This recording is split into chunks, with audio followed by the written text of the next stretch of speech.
In this video, we will be doing the ratio of the areas of triangles. So what is the ratio of the areas of triangle ABC to triangle ABD? Triangle ABC, triangle ABD. So as we know, the area of a triangle is 1/2 times base times height. So then the area of triangle ABC is 1/2 times the base, which is 1, 2, 3, 4, 5, times the height, which is 1, 2, 3, 4, 5, 6. 6 times 5 is 30, times 1/2 is 15.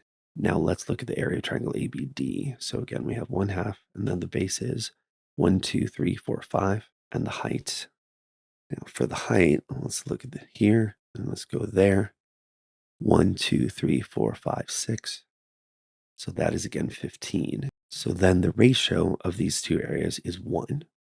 They are the same.